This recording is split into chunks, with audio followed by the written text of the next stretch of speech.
Hey everybody, welcome back to the channel. We've got a fun video planned for you today. We're going to go through a roster update.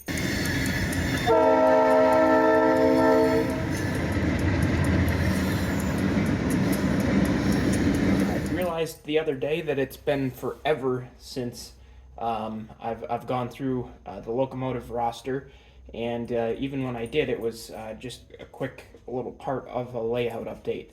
And I've never really made a dedicated video for the Finger Lakes layout roster, so we'll hop right into it here. I've got all the B23s that are currently on the roster out here in front of me, and then we'll go through the leasers that I have and also the Norfolk Southern Power as well. The first locomotive up here is number 2301. This is kind of the class unit on the Finger Lakes roster. It's the first B23 that was put into Finger Lakes paint. Prior to it being put into Finger Lakes paint, they did have an assortment of GP9s that they ran. So it's not their original corporate paint unit as far as I know, but it is the original B23 as far as that's concerned. This is an Atlas model. Of course, it's actually the most stock of all the models that I have here because it did come in original Finger Lakes paint from Atlas. This was in their original run of Finger Lakes paint, which is quite old at this point. It was back when they were still running QSI sound decoders in that era. So that's definitely pre like 2015 and significantly earlier than that too. I want to say this is somewhere around 2008 is when this run of B23s would have come out. But I've done a bunch of work to it still, even though it's the most stock, including a custom RS3L up top. That's just a Details West casting, and then it's also got pilot mounted ditch lights, and those are because nobody was really making the right ditch lights at that point. Those are actually shaved down, rounded down Details West housings. So next up here we have Locomotive 2304. This is another one of the original Atlas run locomotives, but heavily modified from its original state. 2304 is one of three ex-high hood, Southern high hoods on the Finger Lakes roster, and all three of those ex-high hoods have had their short hoods chopped. So it's a chop nose unit, and because of that, it's got a lot of different spotting differences than the regular B23s that had the low short hoods, like 2301 here. You'll notice that 2304 and both 2304 and 2305 have no housing here on the nose, and that's because when the noses were chopped, they just completely got rid of that area of the housing on the high nose, and just made it a smooth surface all the way through.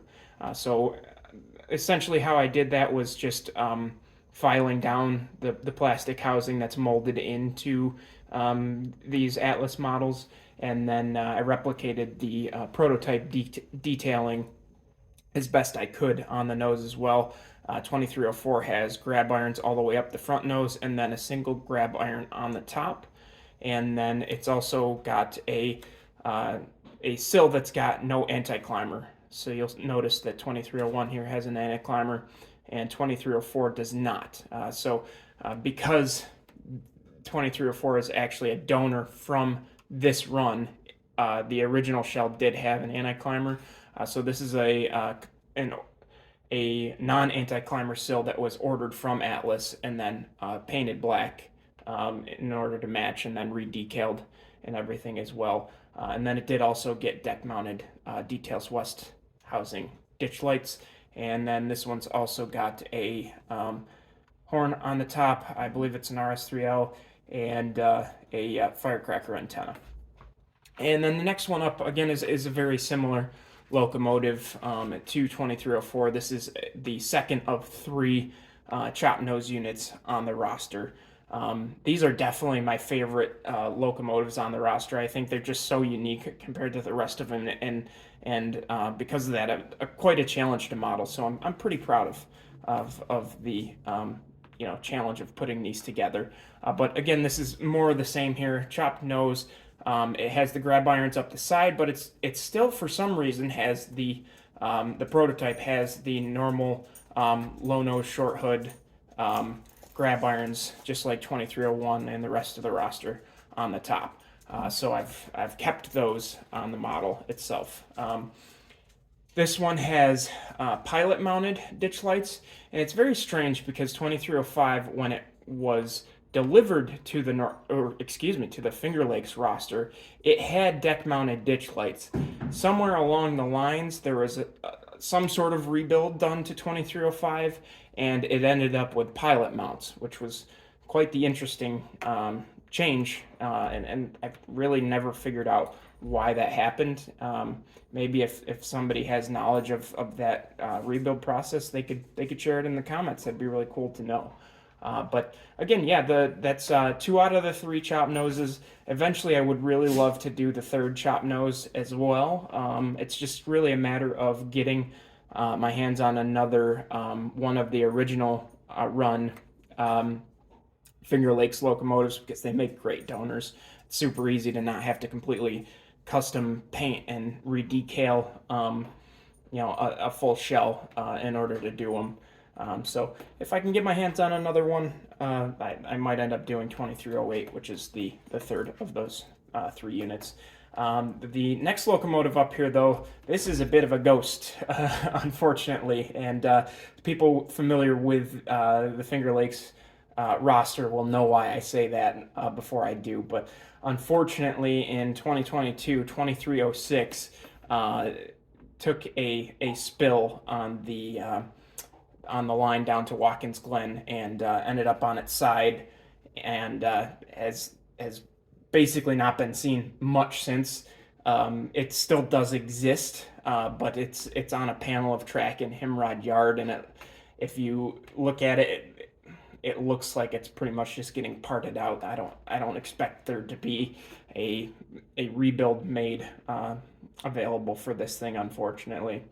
But 2306 is a really cool unit. It's actually one of the ex-Providence and Worcester units that Finger Lakes has. These were pretty cool units. They had, I think, well, they got a bunch of them. I think there was 3 or 4 total at one point. They had 2306, 2307, which was on the active roster for a couple of years, but ended up having a major failure of some sort, and got scrapped as of 2022. And then they also have a U23B that's ex-Providence and Worcester, and that's actually they had 2 U23Bs. One of them got scrapped along with 2307, and then one of them is actually in a Lehigh Valley-esque paint scheme now, which is absolutely gorgeous. And eventually, I'm going to end up modeling that thing, but it's a custom paint, and there's a lot that goes into it. I've actually tried to model it a couple of times, and I'm just very picky about how the paint lays, and Cornell Red is a very difficult paint to get to lay properly. So eventually we'll get that modeled, but as of now we don't have it completed. But hey, who knows? Maybe soon we will. But anyway, back to 2306 here. This is a really cool model because it had like 3 or 4 different identities throughout the entirety of its lifetime on the Finger Lakes. It started out in completely Providence and Worcester paint, just patched out for Finger Lakes. And then somewhere along the lines, they came in and just painted the cab, the front short hood, and the cabinetry along both sides of close to the cab black. And it ran like that for years and years and years. So when I started this model, that's the scheme it was in. it just so happens that about 2 weeks after I finished this model, they painted the entire rest of the locomotive all black. It never got to the point where it wore the actual full Finger Lakes paint scheme, but they did paint it black and put Finger Lakes lettering along the long hood at some point, and that's what it was. That's how it appeared up until the day it derailed, and it's still, you can see, the paint and everything on the prototype, but it's in pretty darn rough shape, unfortunately. So the next couple of models we have here, 2309 and 2310, are a pair of ex Santa Fe B23s. And these are from the most recent run of B23s that Atlas did, which is nice because they come stock with ESU lock sound decoders, which is great. They come stock with LEDs and everything. Awesome. Unfortunately, there is still some lacking as far as detail is concerned with these models. The prototype do have roof-mounted air conditioners. I've got those actually on order, and I should have them in pretty soon so that I can convert that part of the appearance. But the other big thing that is a little bit disappointing out of a manufacturer in today's day and age is that they didn't come stock with ditch lights. I have gone ahead and put in pilot-mounted ditch lights per the prototype on both of them. These are Scale Sound Systems housings. And when I did that, I actually went ahead and also converted the LEDs for the headlights and the number boards to the same type of LED that I put in the ditch lights housings as well, just so that the color would match. The stock LEDs are disappointingly yellow as far as the color is concerned. So I went with a warm white LED, which is what I've used in the rest of the locomotives as well. So now they're looking really good. The other thing that's a little bit lackluster in these, and it's really no fault of any manufacturer at this point, but the sound is also not amazing. The stock speakers that all of the manufacturers are using at this point just pale in comparison at this point to Scale Sound System speakers. I really feel like they're the new industry standard, and eventually this entire roster is going to be Scale Sound System speakers. As of right now, the only two B23s that I have running them are 2304 and 2305, but we'll get to a point where everything is Scale Sound System speakers for sure. The one cool thing that is pretty neat about these ex Santa Fe units is these actually have a unique headlight as well. They have the low nose headlight option, so that housing that has been filed down for the southern units is actually used on the ex Santa Fe ones, and there's obviously, as you can see, there's no housing at all up top next to the number boards, so pretty neat as far as that's concerned. And the other two units here in Conrail Blue, probably my other favorite units on the roster. These are ex-Conrail. They still have their Conrail numbers, 1989 and 1943. These two have been on the roster for a little bit. Both of them have had a lot of work done in order to match the prototype. I did commission Circus City Decals to print decals for these, as well as 2306, and they turned out pretty darn good. But 1989 is pretty neat because on the long hood it's got its own Finger Lakes logo on both sides, and then on the front you can actually see Finger Lakes put on a Finger Lakes quality decal, which is pretty darn cool. You'll notice, you might remember in one of my more recent updates, I actually talked about that locomotive. That was actually, that locomotive is the original Finger Lakes unit that I bought. I bought an ex-Conrail B20, or I bought a Conrail paint B23 and custom did that locomotive. Ended up having to completely repaint the whole long hood just because the Atlas decals are such a pain to get off. So there's a ton of work into that one as well. It's got the pilot mounted ditch lights, of course, and everything. And, 1943 has gotten pretty much the same treatment as far as that's concerned. The only difference on 1943 is there is nothing on the long hood other than you can kind of see that I've modeled it right after they patched over the Conrail Quality logo. At this point in its tenure, it's actually showing through the decal a little bit. It looks a lot more worse for wear at this point. But again, I modeled 2015 to 2020, so it kind of looked a little bit cleaner towards the earlier part of that period. But that's it for our B23 roster, and now we'll check out the leasers that Finger Lakes has had over the course of its lifetime, and then my Norfolk Southern Power as well. All right, so now we'll dive into the Leasers and Norfolk Southern Power here. This is a much smaller group, thankfully, so don't worry for those of you who are getting tired of me rambling. It won't be too much longer here. But up first we have an ex-Southern Pacific built, ex-Union Pacific MP15. This is an Athearn Genesis model that I've got patched out and did a bunch of custom work to put it into the GMTX scheme that Finger Lakes has this unit.